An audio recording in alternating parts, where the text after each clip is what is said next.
우리 옆에 사람이랑 같이 한번 인사해 볼까요? 잘 지내셨습니까?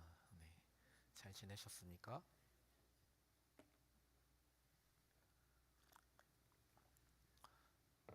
네, 인사 벌써 끝났어요? 오늘은 기적에 대한 이야기를 한번 해보려고 합니다. 제가 대학 다닐 때 믿지 않는 친구가 저에게 물었습니다. 만약에 성경에 나오는 기적이 진짜라면 왜 지금은 그런 기적이 일어나지 않는 건가? 그때 차를 타고 가고 있었는데 저 말고도 이제 그 친구 말고도 이제 다른 친구들도 다 믿지 않는 친구들이어서 제가 모른다고 답할 수 있는 분위기가 아니었어요. 그래서 사실은 저도 그런 의문점을 똑같이 가지고 있었거든요. 근데 그 친구의 질문에 저도 이제 사실은 움찔했었는데 다른 친구들도 있어서 당황한 티를 낼 수가 없었습니다. 그래서 생각나는 대로 이렇게 말했습니다. 지금 시대에 기적이 왜 없느냐? 이렇게 아무런 사고 없이 차를 타고 안전하게 다니는 것도 기적이고, 내가 너랑 이렇게 말상들을 해주고 너랑 친구를 먹어주는 것도 기적이다. 그랬더니 그 친구가 더 이상 아무 말 하지 않고 다른 친구들도 더 이상 질문하는 친구가 없었습니다. 사실 그 친구가 질문한 것은 그런 일상적인 일이 아니라 어떤 기적을 말하는 거예요? 성경에서 말하는 홍해가 갈라지고 떡 5개로 5천 명을 먹이시고, 오늘 본문처럼 성경이 눈을 뜨고, 이런 특별한 기적을 이야기한 것이죠. 성경의 기적이 오늘날에는 왜 경험할 수 없는가? 이 질문에 대답하기 위해서는 우선 성경이 믿을 만한가? 성경이 신뢰할 만한가라는 것부터 다루어야 할 것 같습니다. 저는 만약 오늘날 이 시대에 성경이 쓰여졌다면 과학적이고 이성적이고 논리적이고 합리적으로 쓰여질 것이라고 확신합니다. 왜냐하면 오늘날 우리 시대 사람들은 이런 것들을 가장 믿을 만하다고 여기기 때문입니다. 그러나 성경은 오늘날 우리 시대에 쓰여진 것이 아니라 수천 년 전에 40명의 저자들이 전혀 다른 시대에 사는 혹은 동시대의 사람들이 무려 1600년에 걸쳐서 3개국어로 쓰여진 책입니다. 근데 이 1600년에 걸쳐 쓰여진 3개국어로 쓰여진 서로 다른 시대의 저자의 책들이 통일성을 가지고 있다는 거죠. 자, 창세기만 보더라도 당시의 고대 근동의 신관과 또 출애굽이라는 특별한 상황 속에서 쓰여진 것이지요. 분명한 목적을 가지고 말이지요. 자, 이러한 성경은 믿을 만한가? 18세기 견봉주의 철학자 볼테르는 100년만 더 지나면 이 지구상의 성경은 단 한 권도 남아있지 않고 기독교는 영원히 사라질 것이라고 공언했습니다. 볼테르 같은 무신론자가 아니다고 할지라도 성경 전체가 다 허구는 아니지만 많은 부분에 오류가 있다라고 주장하는 신학자들도 많았습니다. 성경의 내용을 신뢰할 수 없다는 주장은 대체로 두 가지 근거에서 출발했다고 할 수 있습니다. 하나는 성경에 나오는 기적 이야기들이 다 날조되었다는 것이고, 또 다른 하나는 성경 자체가 모순적인 기록이 있다는 것입니다. 그러니까 예를 들면 사복음서 같은 것을 보게 되면, 그러니까 같은 사건을 기록하는데 저자에 따라서 기록이 조금씩 달라요. 그러니까 심지어는 성경을 연구해 보니까 창세기에 이런 말씀들이 고대 근동의 신화들과 유사한 내용도 있다는 것을 알게 되었습니다. 대표적으로 많이 알려진 것이 수메르인들의 신화 길가메시 서사에 나오는 우투나피시 팀과 거기에서 나오는 성경의 노아라는 두 인물이 대홍수도 그렇고 너무나 비슷해 보입니다. 이거 뭐야? 창세기도 당시 그냥 유대인들의 그냥 고대 근동의 하나의 신화인 거 아니야? 이렇게 생각할 수 있다라는 거죠. 또 앞서 말한 성경의 기적 이야기는 당연히 성경 믿기를 거부하는 주된 논거 중에 하나로 쓰이고 있죠. 성경에 많은 기적들을 기록하고 있습니다. 예수님이 물 위를 걸으셨다라는 이적만 보더라고 하더라도 이런 거는 현대인뿐만이 아니라 고대인들도 마찬가지로 믿기 어려운 일이에요. 예수님의 동정녀 탄생과 부활 같은 사건도 마찬가지입니다. 그럼에도 불구하고 성경은 이러한 사실들을 분명한 역사적 사실로 기록하고 있고, 믿는다고 하는 우리 크리스찬들은 이거를 역사적 사실로 믿습니다. 자, 그렇다면 이렇게 말도 안 되는 기적을 역사적 사실로 믿는 사람들은 과학적인 사고나 이성적인 사고가 없는 무지성이기 때문에 그렇고, 믿지 않는 사람들은 과학적이고 이성적이기 때문에 그걸 믿지 않는 것입니까? 그렇지 않습니다. 절대 그렇지 않아요. 저희 세가족 교재에 보면은, 세가족 교육할 때 교재에 보면 하늘을 날고 물 위를 달리며 적을 물리치는 무협지 주인공 이렇게 그림이 있고, 대동강을 나뭇잎을 타고 건넌 김일성 수령 동지, 북한에 있죠. 그리고 마지막으로 풍랑을 잠잠케 하시며 물 위를 걸으신 예수님, 이 세 사파가 그려져 있어요. 그리고 이렇게 묻습니다. 이 세 가지 사건의 같은 점과 다른 점은 무엇일까요?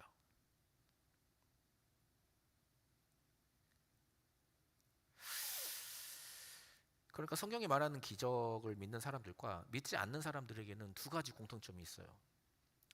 이 두 부류는 모두 과학이 밝혀내는 자연 법칙을 신뢰합니다.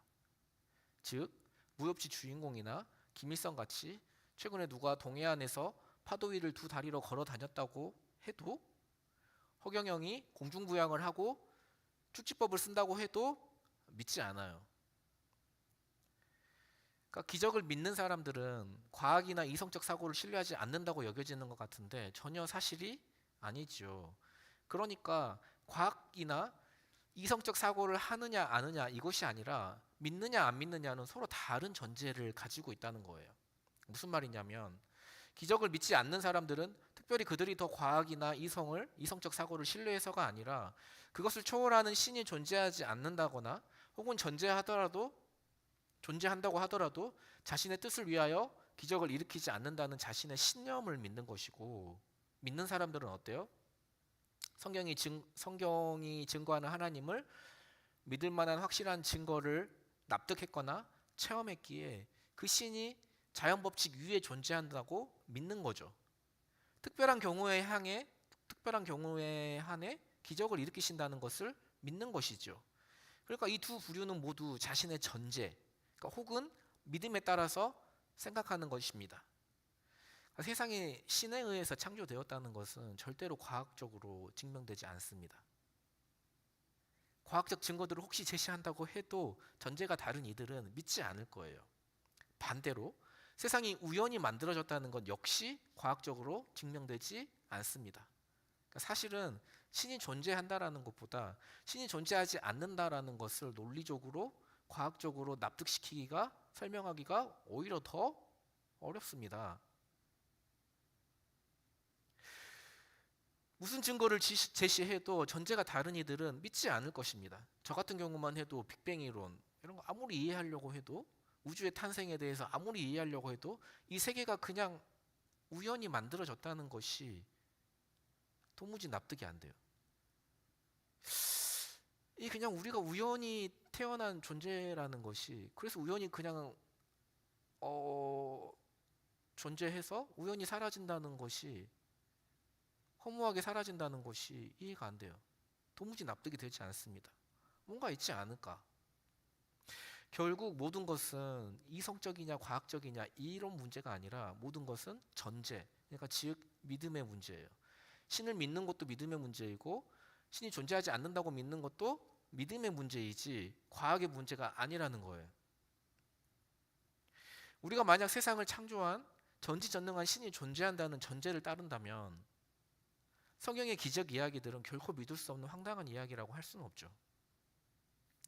분명한 목적을 가지고 세상을 창조했고 인간에게 하나님의 형상을 씹어놓은 신이 있다면 그 신이 자신이 만든 창조의 법칙, 과학 법칙을 넘어서서 자신의 존재를 증명하고 이 땅에 기적을 이루는 것이 과연 불가능한 일이라고 말할 수 있을까? 그러한 신은 존재하지 않으며 그러한 신이 존재한다고 해도 과학 법칙을 깨는 기적은 절대로 일어나지 않는다는 주장을 그냥 할 수 있을까요? 유신론을 우리가 전제하고 있다면은 그 전제를 따라서 신의 기적 이야기를 믿고 나아가 성경을 믿는 것은 오히려 너무나도 합리적인 거예요. 결국 모든 것은 전제, 마음, 전제. 그러니까 믿음의 문제입니다. 저는 그리고 사복음서를 읽으면서 그런 고민도 많았어요. 여러분만 할 때 진리의 말씀이라면 이게 한 성령이라는 한 저자에 의해서 감동된 영감된 저자들이 기록된 성경이라고 한다면은 왜 같은 사건을 서로 다르게 진술하는가? 같은 사건을 서로 다르게 진술하고 있음에도 이걸 믿을 수 있다는 건가?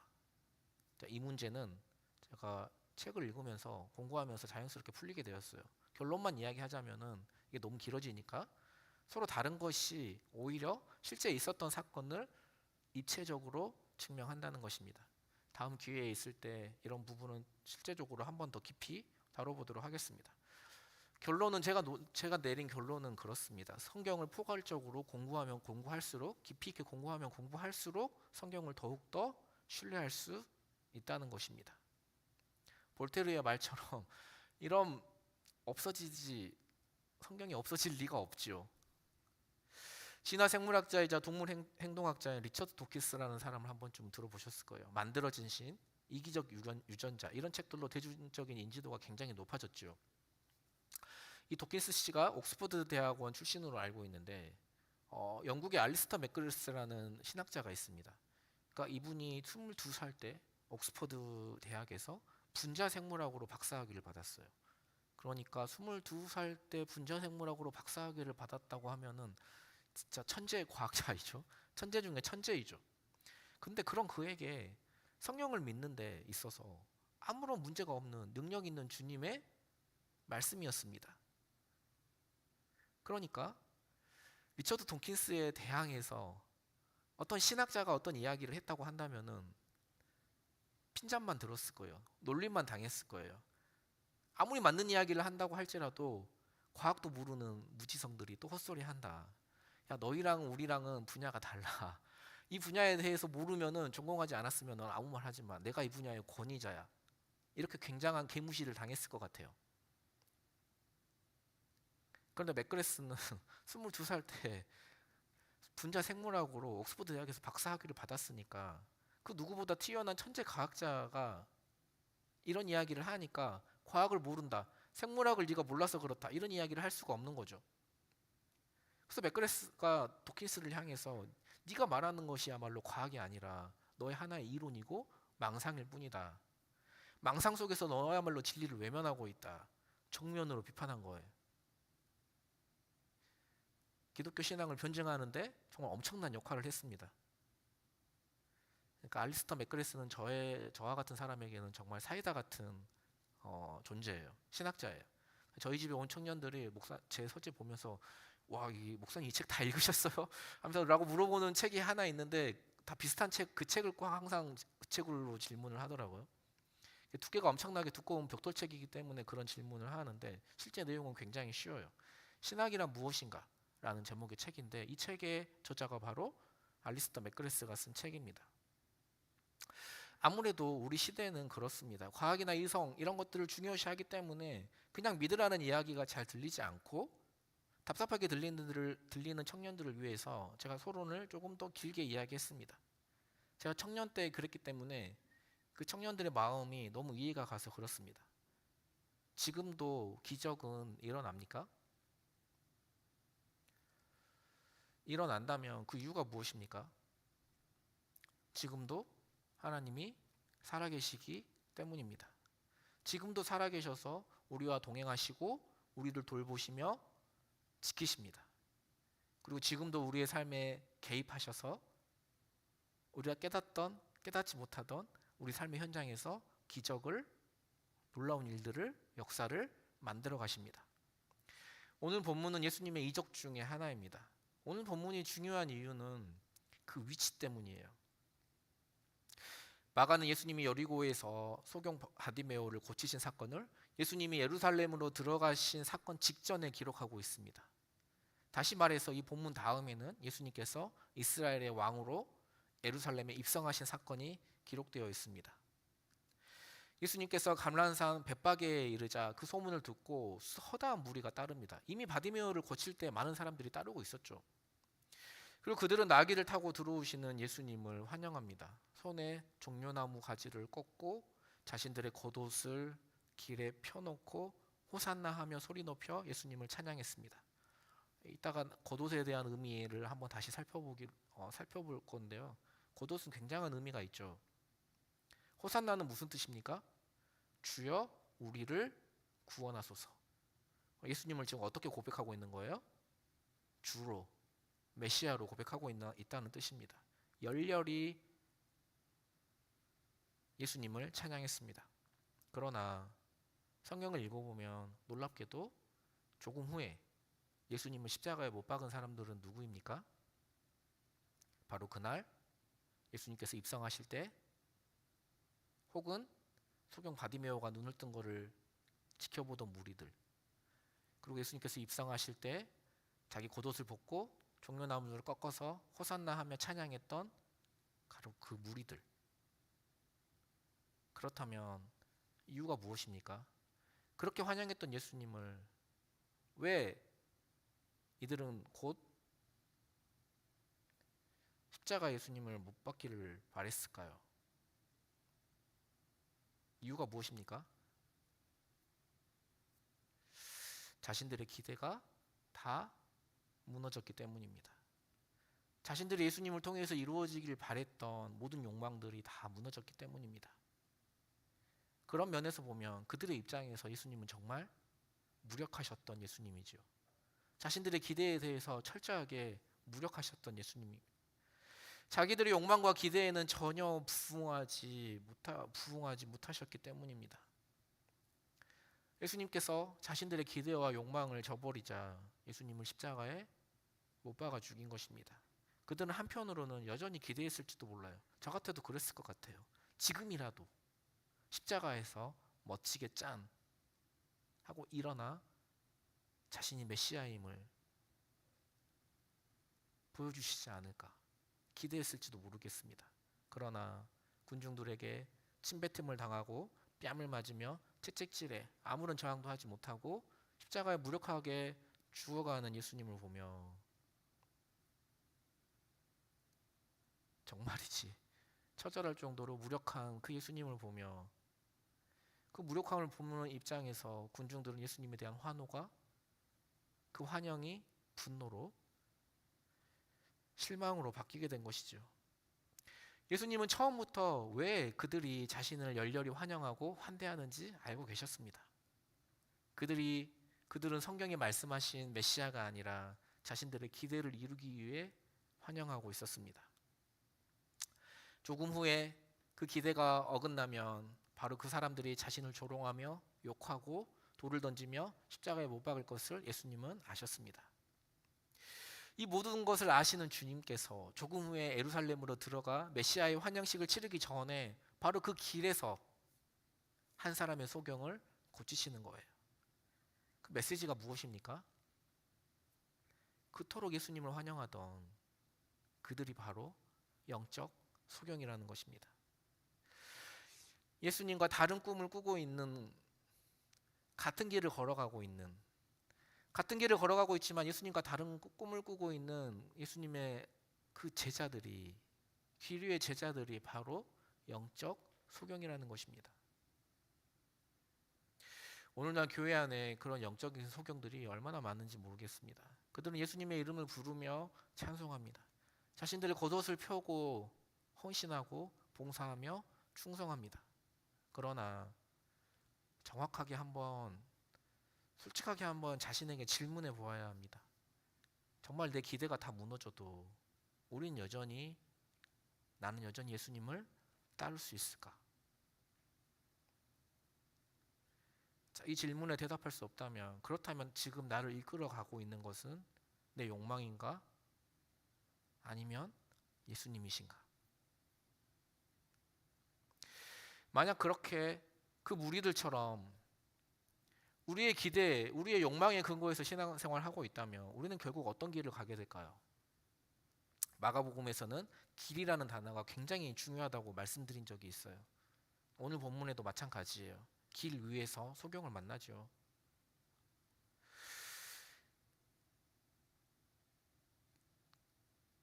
우리가 예수님이 아니라 내 욕망의 근거에서 신앙생활을 한다면 우리는 결국 한 가지 길을 걸어갈 수밖에 없어요. 언젠가 우리는 그들과 같이 예수님으로부터 등을 돌리게 될 것입니다. 청년부에도 그런 일이 종종 있죠. 그렇게 열심히 신앙생활을 했던 자매가, 그렇게 열심히 신앙생활을 했던 형제가 국장단도 하고 예배팀도 하고 주일학교 교사도 하고 열심히 했던 지체가 교회를 떠납니다. 물론 케이스 바이 케이스 다양한 이유와 다양한 이야기들이 존재하지만 결과적으로 따지고 보면 다 비슷해요. 자신들의 기대와 달랐고 자신들의 기대가 무너졌기 때문입니다. 교회에 뭔가를 기대했던, 목회자에게 뭔가를 기대했던, 아니면 여러분들에게 뭔가를 기대했던, 주님께 뭔가를 기대했던, 자신들의 뭔가 기대했던 기대가 무너졌기 때문이에요. 우리 역시 마찬가지입니다. 성경에서 제시한 대로 예수님을 알고 예수님을 섬기는 것이 아니라 우리 기대의 근거에서, 나의 욕망의 근거에서 잘못된 신앙생활을 한다면 우리 역시 그렇게 될 것이라고 성경은 말씀합니다. 그래서 이 이적의 위치 자체가, 그 길이라는 위치 자체가 너무나도 중요한 것이죠.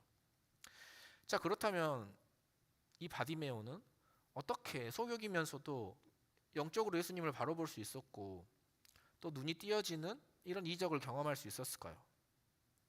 소경 바디메오를 보십시오. 지금은 미라클이라는 그 유튜브 그 장애인이 운영하는, 박유라는 그 청년이 운영하는 그 유튜브 채널도 제가 즐겨 보는데, 지금은 장애우들에 대한 인식이 많이 개선되었죠.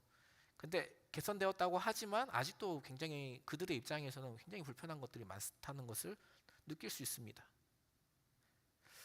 그렇다면 2000년 전에 팔레스타인에서는 어땠을까요? 그들은 어떤 대접을 받았을까요? 전혀 사람으로서 당시의 인권이라는 개념이 존재했을까요? 전혀 사람으로 대접받지 못했습니다.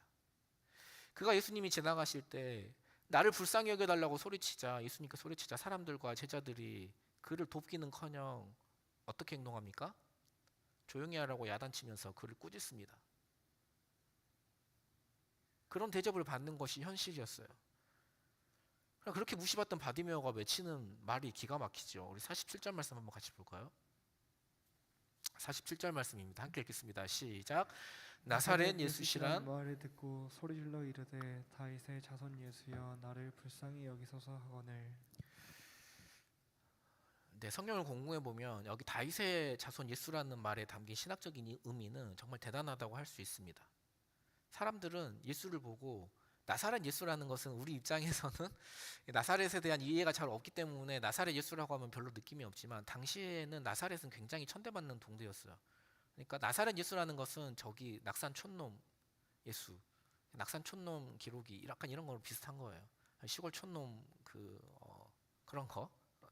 아무튼 예수를 낮게 보는 투로, 경멸하는 투로 나사렛 예수라고 했지만, 바디메오는 나사렛 예수라는 말을 듣고 주저없이 다윗의 자손 예수라고 소리쳤던 것입니다. 그러니까 이것은 소경 바디메오가 예수님을 정확히 이해하고 있었음을 보여주는 단적인 예지요. 수없이 성경을 읽고 연구했던, 심지어 머리에 다 외우고 있었던 서기관들과 바리새인들도 이해하지 못했던 예수를, 예수님과 같이 몇 년을 동행해도 같은 길이를 걸어왔어도 이해하지 못했던, 제자들이 이해하지 못했던 예수를 앞도 보지 못해 사람들에게 무시당하고 하찮게 여기는 받았던 바디메오가 올바르게, 어찌 보면 이 본문에서 유일하게 예수님을 올바르게 이해할 수 있었던 것입니다. 저는 이것이 오늘 본문의 핵심 메시지라고 생각합니다. 예수님을 올바로 이해하는 것은 지식도 아니고 학벌도 아니에요. 이런 것들 없어도, 성경을 다 알지 못해도, 우리 중에 성경을 다 알아서 예수님 믿는 사람이 누가 있겠습니까? 다 알지 못해도 하나님의 은혜를 받고자 하는 간절한 마음만 있다면, 그런 겸손한 마음만 있다면 주님을 올바르게 이해하고 따를 수 있다고 오늘 본문 말씀은 분명히 증거하고 있습니다. 바디메오는 눈이 먼 곳으로 인해 그의 마음이 낮아질 대로 낮아졌습니다. 가난해질 대로 가난해졌습니다. 그 결과 그는 하나님을 너무나 갈급해하고 있었습니다. 하나님 아니면 살아갈 수가 없었죠. 유일한 그의 희망의 빛이었습니다. 그는 마치 목마른 사슴같이 날마다 마음이 낮아집니다. 하나님을 갈급해합니다. 눈이 어두웠기에 제 생각에는 그의 귀가 밝지 않았을까요? 시력이 어두웠기에 청각이 유독 발달하지 않았을까요? 그분이 하시는 그런 행한 일들과 이적과 그분이 설교한 것을 전에 듣고 그는 확신합니다. 이분이 바로 메시아구나. 그래서 그는 나사렛 예수가 지나가신다는 이야기를 듣자마자 소리칩니다. 다윗의 자손 예수여, 나를 불쌍히 여기소서. 이 한 문장에 너무나 많은 것들이 함축되어 있죠. 여러분들의 인생 가운데서 언제가 가장 정말 위기였는지 잘 모르겠어요. 한번 여러분이 정말 힘들 때, 정말 너무 힘든 순간에 기도해 본 경험이 있는 줄 모르겠어요. 이런 경험을 한 사람들은 아마 이 소경의 마음을 조금 이해할 수 있을 것 같아요. 우리 마음이 진짜 갈급하고 진짜 죽겠으면은 기도할 때 여러 가지 말들이 나오질 않아요. 한마디 말밖에 나오지 않는 거예요. 하나님 살려주십시오. 하나님 제발 저 좀 살려주십시오. 저는 이 바디메오의 다윗의 자손 예수여, 나를 불쌍히 여기소서. 나를 고쳐달라는 것도 아니고 눈을 뜨게 해달라는 것도 아니고 나를 불쌍히 여겨달라는 이 말이 저에게는 하나님 제발 좀 살려주십시오, 이런 말처럼 들렸어요. 그러자 예수님이 길을 가다가 멈춰 서셨습니다. 그를 바라보시며 제자들에게 말씀하십니다. 그를 부르라. 예수님은 이런 분이시죠. 우리가 외칠 때 머물러 서서 우리를 바라보시는 분이십니다. 그분은 언제나 머물러 서십니다. 그리고 말씀하십니다. 그를 부르라. 자, 이 말씀을 듣고 바디메오가 어떻게 합니까? 49절 말씀과 50절 말씀 한번 같이 볼까요? 49절과 50절 말씀 우리 함께 읽겠습니다. 시작. 예수께서 머물러 서서 그를 부르라 하시니 그들이 그 맹인을 부르며 이르되 안심하고 일어나라, 그가 너를 부르신다 하매 맹인이 겉옷을 내버리고 뛰어 일어나 예수께 나아오거늘. 그러니까 문화적인 해석이 조금 필요한데요. 겉옷은 성경에 보면 겉옷에 대한 이야기가 굉장히 많이 나오죠. 그러니까 겉옷은 명예를 상징하기도 해요. 그래서 이제 선지자가 엘리야 같은 경우 엘리사의 그 자기 후계자를 세울 때 이제 겉옷을 가지고 이렇게 하는 장면도 있고, 그러니까 사막의 기후라는 게 낮에는 덥고 밤에는 굉장히 쌀쌀하다고 해요. 그러니까 난방 시설이 없는 그들에게 겉옷은 하나의 이불이었고 중요한 생존의 도구였어요. 그래서 구약 성경을 보면은 돈을 꿔주고 만약에 겉옷이 저당이 잡힐 때, 만약 겉옷이 저당을 잡히게 되면 어떻게 합니까? 밤에는 그것을 돌려주게 되어 있어요. 그러니까 그만큼 필요한 생존의 어떤 필수적인 도구였어요. 그러니까 소경에게는 더욱, 국어라는 소경에게는 더더욱 그랬겠죠. 이 소경 예수님이 자신을 부른다는 소식을 듣고 어떻게 합니까? 겉옷을 내어버리고 예수님을 쫓았다는 것은 굉장한 의미를 가지고 있어요. 예수님만을 쫓기 위해 모든 것을 다 포기한 거예요. 자기를 그동안 지켜주었던, 안전하다고 생각했던, 안전의 도구라고 생각했던 그 모든 걸 다 벗어 던진 거예요. 이제 예수님이 물으십니다. 내게 무엇을 하여 주기를 원하느냐? 선생님이여, 보기를 원하나이다. 52절 말씀 한번 같이 볼까요? 52절 말씀 함께 읽겠습니다. 시작. 예수께서 이르시되 가라, 내 믿음이 너를 구원하였느니라 하시니 그가 곧 보게 되어 예수를 길에서 따르니라. 그는 그때부터 예수님의 제자가 되었습니다. 역시 그 길 위에서 또 따른다는 말이 또 등장하죠. 그가 걷는 길은 예수님과 같은 길이었던 거죠. 이 말씀을 통해서 그의 마음이 어디를 향해 있었는지 분명히 알 수 있습니다. 어떤 길을 지금 걸어가고 계십니까? 내 기대와 욕망을 따르는 길입니까? 아니면 예수님을 따르는 길입니까? 저는 정말 신앙생활 간절히 했다가도 아까는 자신의 기대가 무너지는 경우 교회를 떠난다고 말씀을 드렸는데, 반대로 자신의 기대가 이루어졌을 때도 똑같이 교회를 떠나는 경우를 보게 됩니다. 처음부터 예수님을 따르는 길이 아니라 기대와 욕망을 따르는 길이었기 때문에 그 욕망이 채워졌을 때, 그렇게 원하던 결혼을 했을 때, 그렇게 원하던 대학에 들어갔을 때, 그렇게 원하는 취업을 했을 때 점점 교회와 멀어지고 결국에는 교회를 떠나는 경우를 보게 됩니다. 왜 그렇습니까? 내 기대와 내 욕망을 따르는 길이었기 때문입니다. 만약 내 기대와 욕망을 따르는 길이라면 아무리 과학적이고 이성적인 증거를 댄다고 할지라도, 아무리 성경을 쉽게 이해시킨다고 할지라도, 내가 아무리 뛰어난 성경 교사라고 할지라도 그는 결국 예수님을 버리고 다른 길을 가게 될 것입니다.